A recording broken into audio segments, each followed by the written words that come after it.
Let's talk about multitasking, how it is possible to multitask effectively when you have a gazillion projects that you need to finish.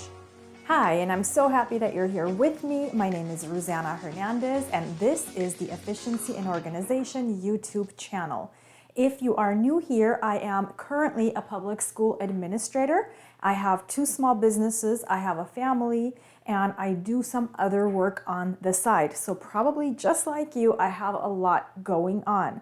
And you know what? I do multitask, and I'll tell you how I do it to do everything I need to do effectively. So don't let anybody tell you it's not possible. I'm thinking maybe it's because I don't understand their definition of multitasking versus my definition of multitasking. I don't know.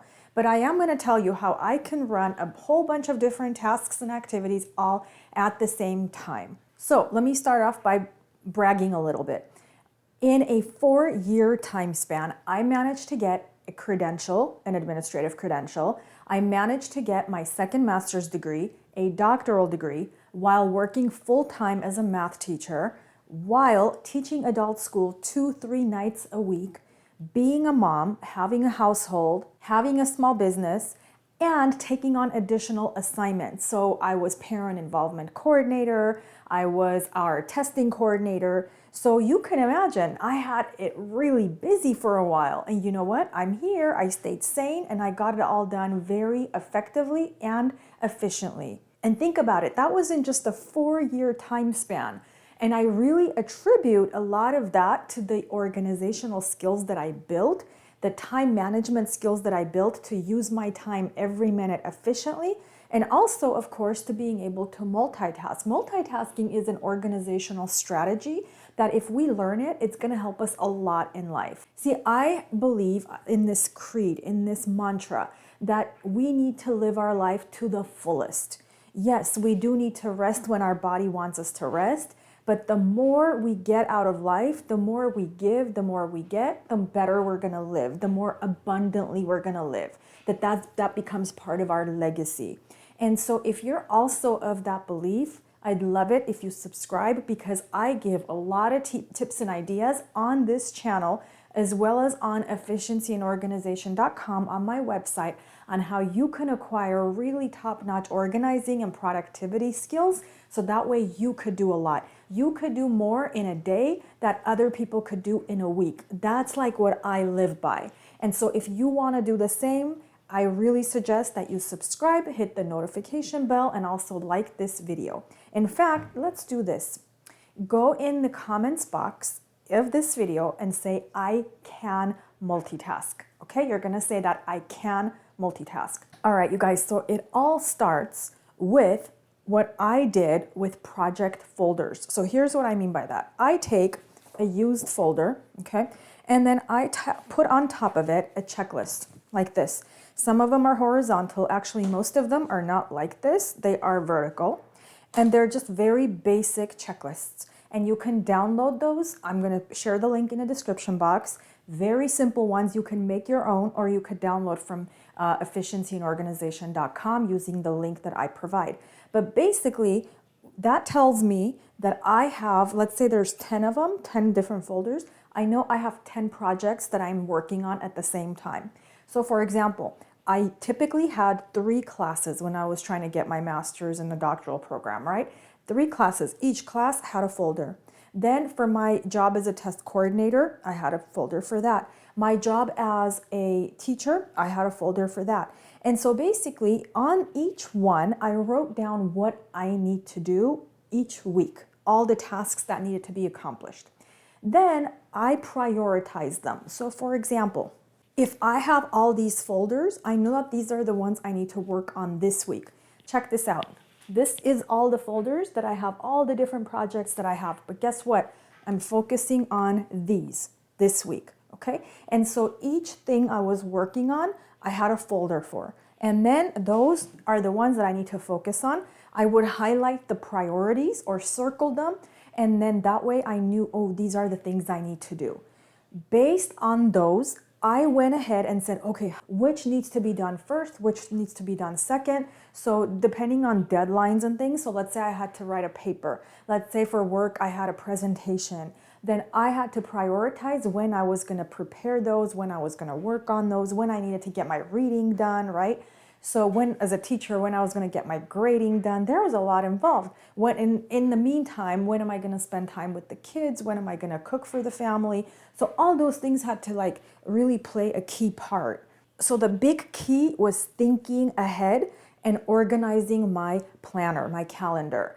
And so I said, okay, when I get up tomorrow, what are the top 3 to 5 things I need to do? What do I need to prioritize for each day? So once I know what I need to work on for the week, basically I'm like breaking it down into day by day. What do I need to do each day? What are the priorities?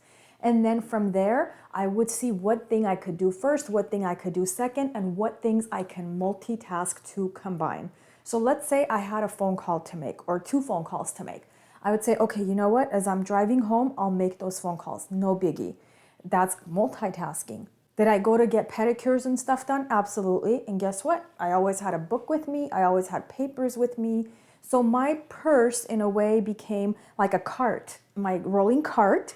And you know what? I'll share a link to a rolling cart in the description box from Amazon that you could purchase. And so everything was in that cart. That was my purse. So that way, every minute that I could pull out something and work on, I would. Doctor's office if I'm waiting, DMV line I'm waiting, wherever I'm waiting, I know I'm going to be in line for 5-10 minutes. I would think, okay, what can I do during this time to be productive? Can I respond to an email using my phone? Can I send important text messages? With the family, I involved them in a lot of the things I was doing. So if I had to go to a football game because I was supervising the game, I took them with me. If I had to go to a presentation or to a conference, I took them with me. So that way I'm like basically multitasking. I'm trying to kill 2 birds with 1 stone. We're spending time together, but I'm also taking a bit of time here and there to go and participate in those things. So I think little by little, how you organize your time, I bet you could do what I do. It's called backward planning. Basically, you go, okay, what are all the things I am working on right now? What do I have going on in my life? Okay, I've boiled it down to 10 things, let's say. Great, of these 10 things, which ones do I need to focus on this week? You boil it down to maybe 5 or 6. Of these 5 or 6, now let's talk daily. What do I need to do if tomorrow's Monday? What do I need to do Tuesday? What do I need to do Wednesday? So see how it starts with a week, then it's like a day, then it's hours, then it's minute by minute. That's the key. We cannot waste time. Sometimes I see people come to work and you could tell there's no plan because they start chit-chatting and talking and stuff. That's how I used to be until I was like, no. I want to be able to achieve a lot in my life. I have a lot going on. I not only want to do it all, but I want to do it effectively. So guess what? I need to take every minute seriously. It will happen for you like it did for me. Please stick with it. You'll develop these awesome habits that you're going to use for the rest of your life. And what's nice is during that 4-year process when I was finishing my master's, doctoral, among all the other gazillion things I had going on, those skills that I acquired stayed with me. And now, like I have, of course, I'm a public school administrator, like I mentioned, and I have my small businesses. I created efficiency and organization to teach others how they could be efficient with their time and very organized and productive and stuff. So that's my second business. I am a Cal TPA assessor. I have that project going on. And so there's still a lot going on. I make these YouTube videos, I write articles, books. There's still a lot happening. And of course, I have a project folder for each, and I focus on what I'm doing. So a good example is writing my 3rd book. I decided it's not time for that yet. So guess what? It's in this pile. It's not gonna be worked on this week. I decided that a good time to start that would be March. So I'm not focusing on that. I am focusing on other things that I have going on. I hope you learned a lot from this video. I hope you found it helpful. If you did, please like the video. And don't forget to make that comment, I can multitask. Please share the video with other people you know who also have a lot of plans and dreams that they want to accomplish. And till next time,